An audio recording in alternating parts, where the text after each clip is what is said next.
Hello, Kansas City, and welcome back to another episode of Speak Up. We'd like to thank Televida for always giving us this platform to be able to say the things that we want to say. Today, I am so fortunate. You know, when we're in media and we're talking about the news and anything dealing with our community, we can always look back on the call.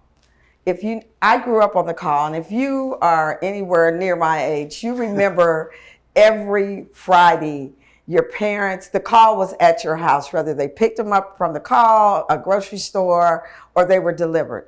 But the call paper was more important to our community than any paper. And today I have the fortune of having the number one editor over there at the call, the man that is holding it together, that is keeping our history alive, Mr. Eric Weston. And Eric is one of the hardest people to get a hold of because he's a busy man.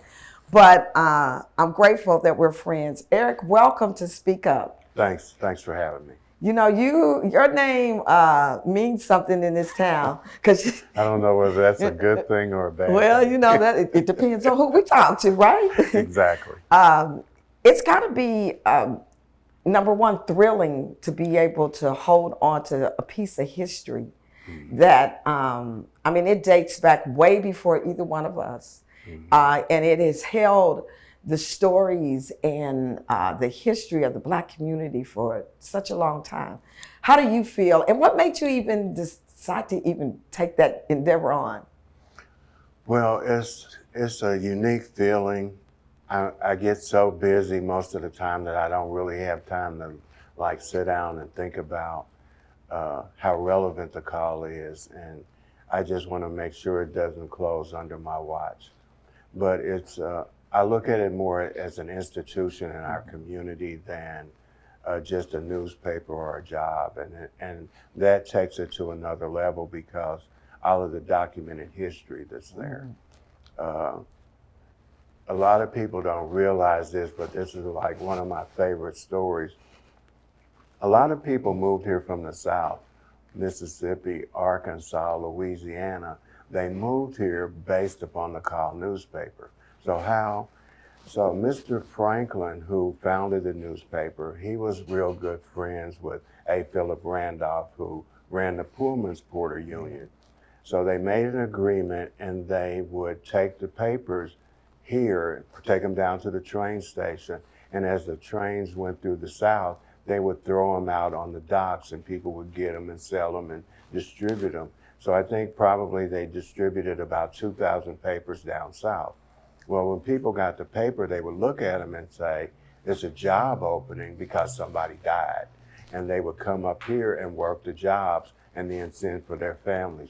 So if you really stop and think about it, a lot of families that migrated here, especially from Louisiana, did it based upon the call and the obituaries.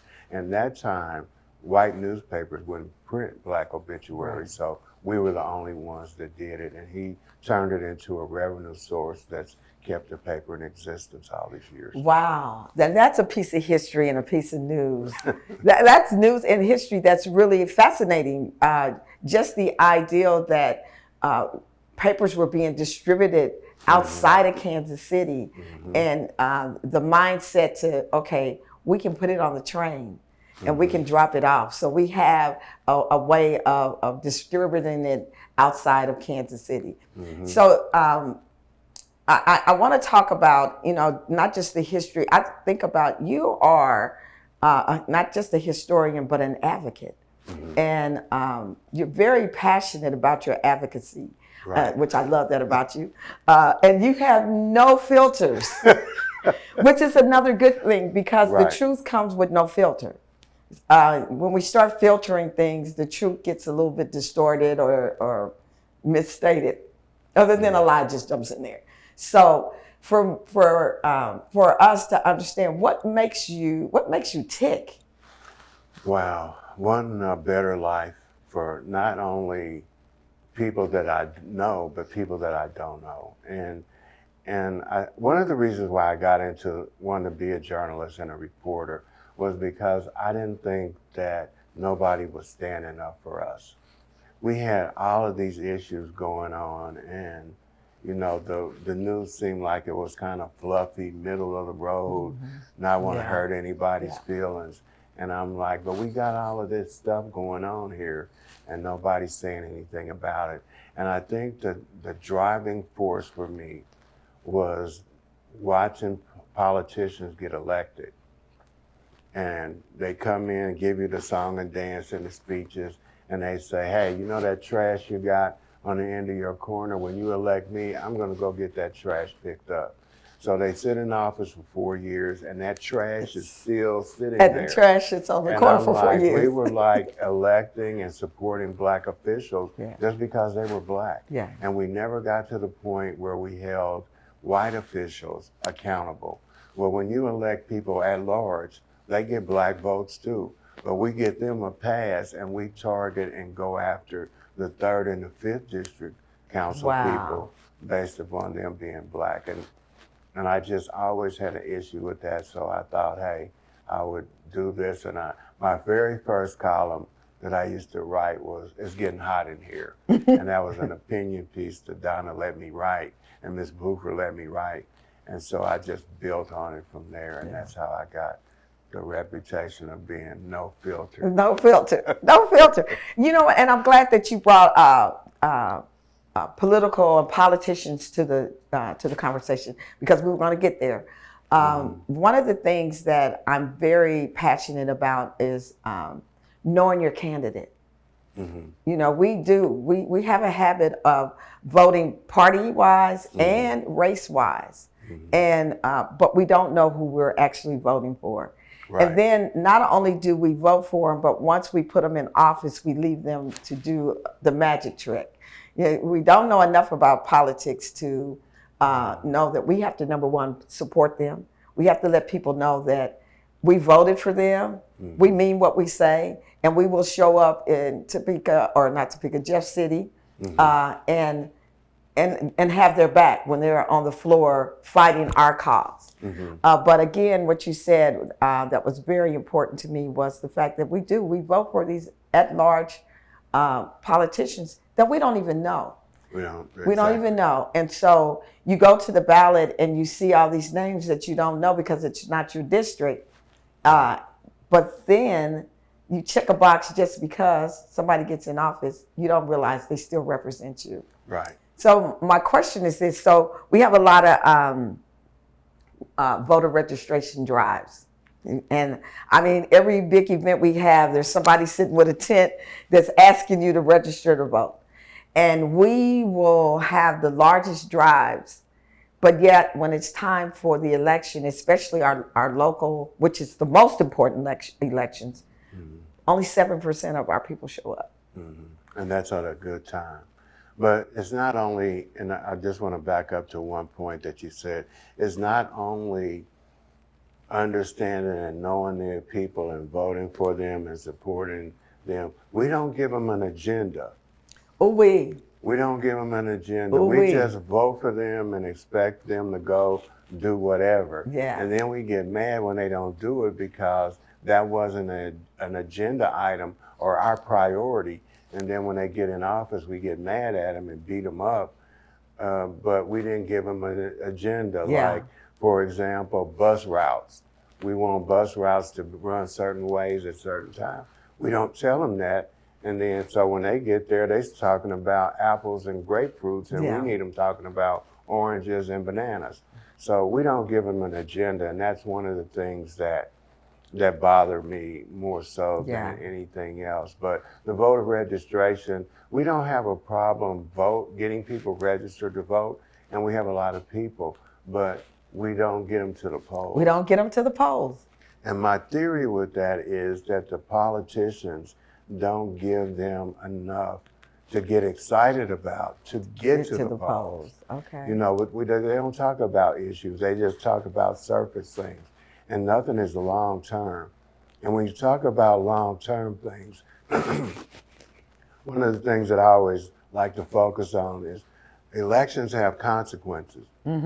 Case in point, people didn't like Claire McCaskill. They were mad at her. Yeah. So now you got Josh Hawley. Yeah. And so you say, well, Claire didn't come into the community. Josh Hawley's not here either. Thank God. So the consequence is the long term, and we don't think about that a lot of times when it comes to getting out the vote. So what do you think about this? And I'm gonna get off of politics in a minute, but one of the things that I've taken to the White House, I've spoken with several senators and congresspeople, and on both sides of the aisle, I don't care who you are. I want to know what you're going to do for me and my community. And my thing is, when I went to the White House, I made the statement that I may have not voted for you, but you represent my district. Exactly. And if you represent my district, you represent me. And so I need to know what you're going to do for me. And we have to realize that happens every day. If someone that we support gets in office and the other side doesn't like it, they go there and they remind them, I might have not voted for you. Right. I may have not put any money in your campaign, but you represent the district in which interests me. What are you going to do for my district? And they go in droves. I mean, it's not just one person. So here's what we do, though. We'll say, well, in 4 years, we're going to hold you accountable. But in the 4 years, that trash gonna stay on the corner. It stays right there on the corner. That trash gonna stay on the corner. Because why? You never gave them an agenda, and you never said anything to them about it. And I'm of the mindset that even though I didn't vote for you, my tax dollars help pay you. My tax dollars help support your agenda. So you should listen to me, and you need to listen to me. But I didn't mean to. No, because I've been waiting for this for a long time.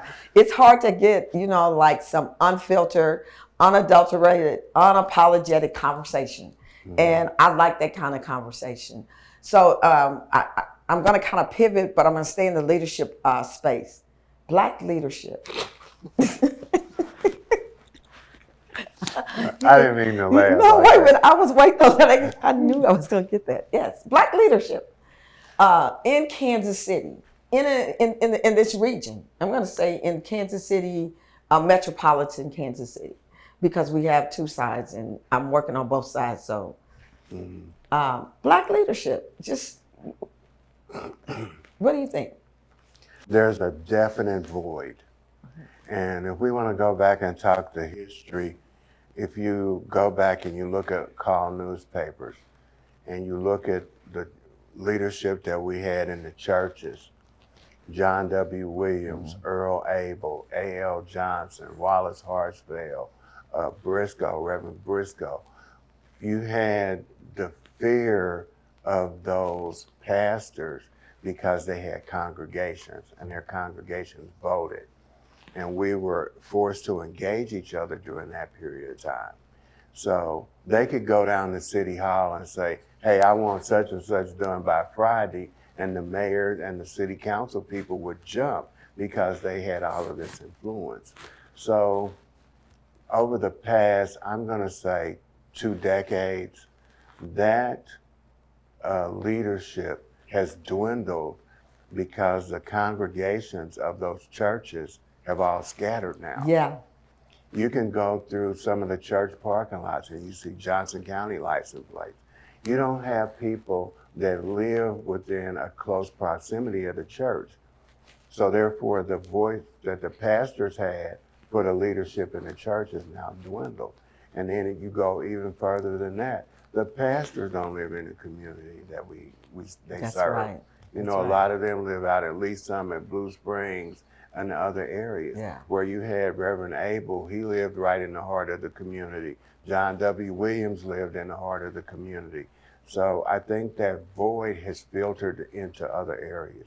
But the churches, that was our leadership. That was our rallying point. But, and that's interesting that you should say that, because I had a conversation just a couple of weeks ago, and we talk about 18th and Vine in the district and the gentrification, and people get moved out. And when I look at history, though, that used to be an affluent area. That was the affluent area. And so if you really want to get technical about the restructuring or rebuilding of that community, that's what it was. That was where your doctors, your lawyers, your judges, your dentists, your teachers, principals and superintendents, all your affluent people lived in that area, West Paseo area, Tracy, all the way over Benton Boulevard. I mean, this was your affluent area. So when I look at now that they've scattered, everybody's in Overland Park, Yeah. Lee Summit, Raymore, Blue Springs, and we come to our district and we have this Ungawa Black Power persona, but then we get in our cars after we go to church at all our big churches down here, and we go home. And then we want to come back down here and tell the people that actually live in the community, well, we understand your plight, and we're gonna go downtown for you, and we're gonna scream and holler. But you have no tax dollars coming down here. You're not really spending your money here. You bought your home out there, so nobody is really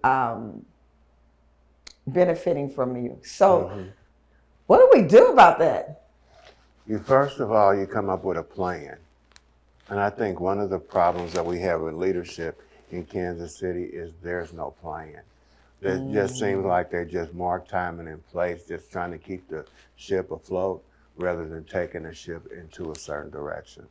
So I think that's number one, is what is the plan? And I say that all the time. Where there's no vision, people perish. And we can look around us and see where people are perishing in poverty, miseducation, all of these things because there's no vision. Where are we going?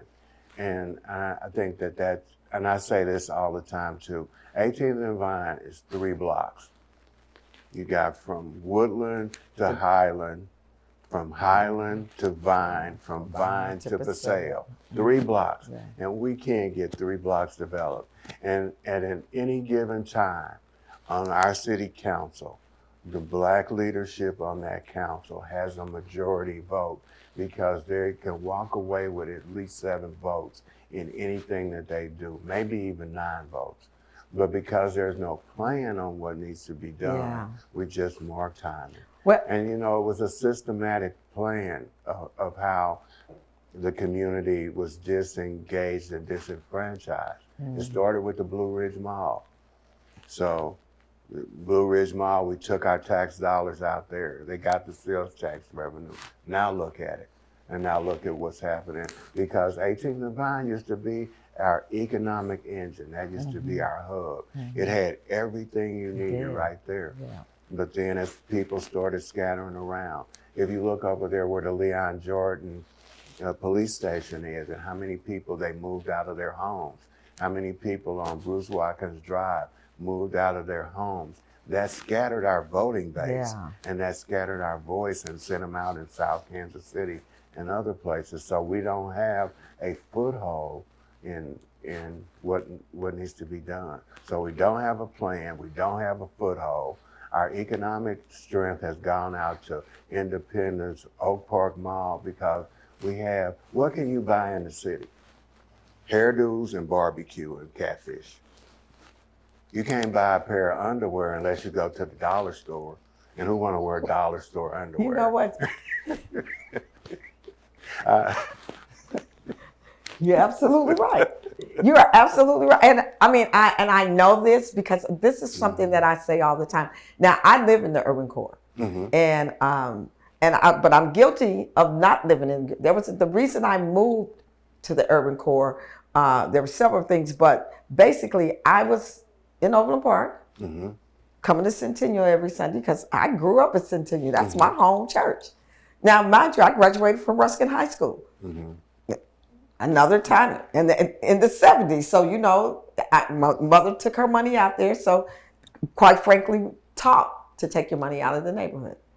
But I was coming to church, and I was going to church with people and like a handful of people that still lived in the community.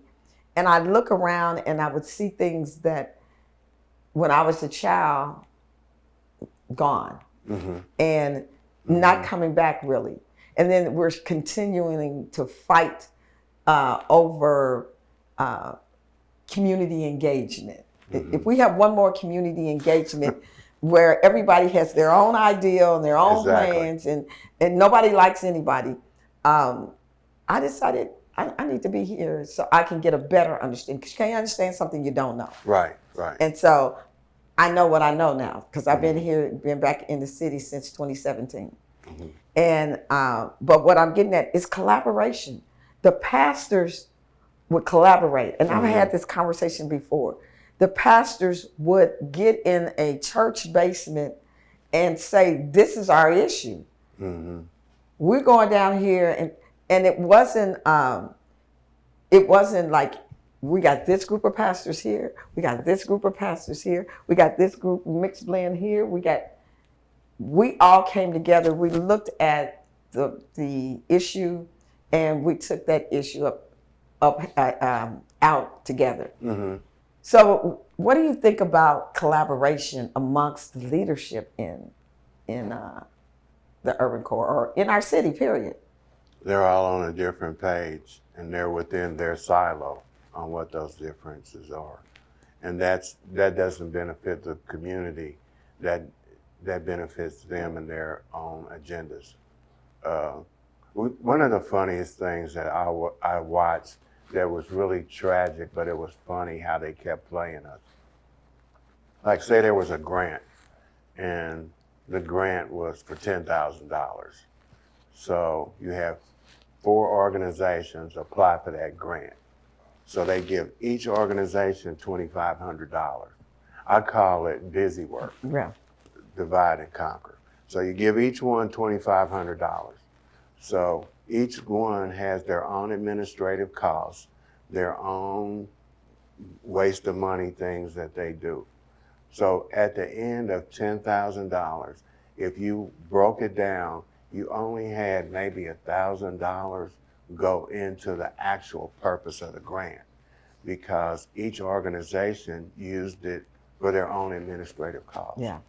So you didn't have money going down to where it was earmarked or supposed to go. Yeah. Because, and that's what I call the busy work syndrome. Yeah. And we got tied up in, oh, we're doing this and oh, we're doing that. But in the end, we weren't doing anything. Not doing anything. That's interesting that you should say that, because one of the things that I've been pushing is, why is it everyone is so afraid to come to the table together and figure out a way that we can truly be impactful? Because I don't like you, and you might be getting more money than me. You got a point. But you know, but that is the truth. The larger society, if they don't like each other, you never know it. You never know because you see the end result. You never know it. So you never know it. I look at, because you know I'm in the construction industry too. Not in Kansas City because I get held down, but that's okay. That's another story. But I look at the construction industry, and so I'm very affiliated with the top 3 for sure. And that's J.E. Don, McCowan Gordon, and Turner. And those 3, all 3 of them sit on my board. And what I know about them, and that's any other of the other ones, even their breakoffs, Newkirk Novak, all of them. You get a big project come into Kansas City or come to the city. They'll look at it first. They'll turn it upside. They're already in meetings doing the plan. So they're not. This is not something that it's going to come out as an RFP. Right. Because in the meetings, when they're planning it behind closed doors, we already know the 3 of us are going to go in here as a joint venture. Right. You're going to take this portion, you're going to take this portion, you're going to take this portion. Right.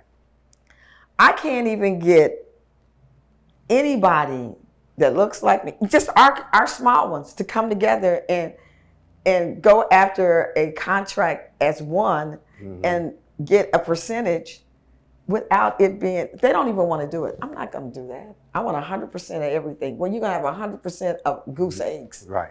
When you can have 10, 20% of something that makes sense. And then when we get that and we say, okay, so you're going to get, we're going to do this, and you're going to take this part, you're going to take the RFP part, you're going to take this part, and we're going to work together and do this.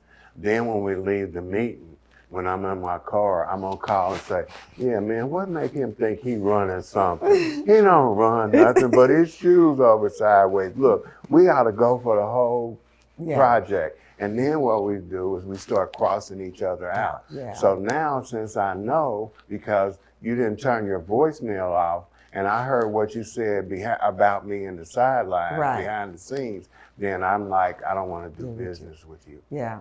Well, we're about to wind up, but I do want to ask you, what's the future of the call? To get a newspaper out every week. That's my goal and objective. To get the next generation of call readers. Yeah. One of the interesting things is that Miss Bluford, Mr. Franklin, those readership are dying. So I need to make sure that I put the paper in position to get that next generation. So is there anything that we can do to support that, help that? Are you looking for writers? Are you looking for, what can we do? I want to make sure the call stays alive. The first thing is buy ads and pay for them when you buy them. Ain't that the truth? And I do need writers. Right now I'm handling all the editorial portions of the paper, which means I read all the articles, decide which ones get in, I write some. And so because we're a local newspaper, I need local news. So I need somebody with the same zeal and ambition that I have to come on board. So, because I used to hustle. I write nine articles a week. So I'm gonna be wanting to call to make sure that you post our upcoming softball tournament. Absolutely. That we're going to be partnering with the Urban Youth Academy. We're going to partner with them in the Royals, and it's October the 15th. Okay. And so I know I want a big splash in the paper, the call paper, because I think it's important to our community.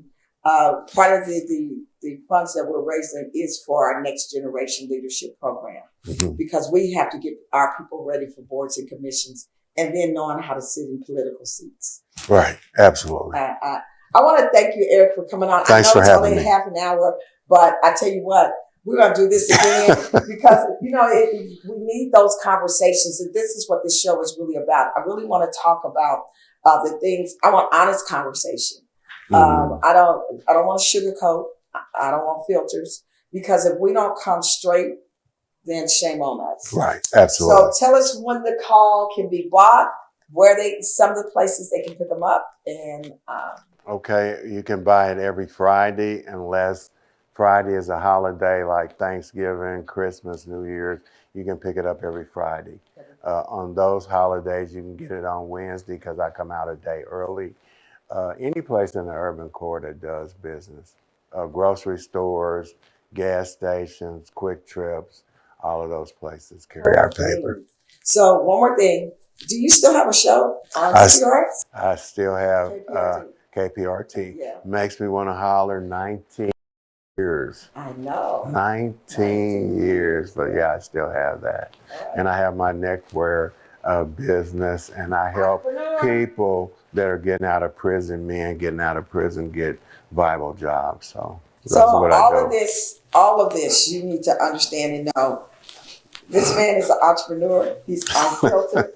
He is going to keep hope alive, and he's going to come back on the show and talk more. So again, thank you for tuning in for another episode of Speak Up. We're looking forward to doing more in the community, and always being unapologetic. We want to tell the truth all the time. I want you to go out today, smile for somebody, give someone a blessing, be a blessing, and be blessed. Thank you for joining us, and thank you, Televida, for always giving me this platform.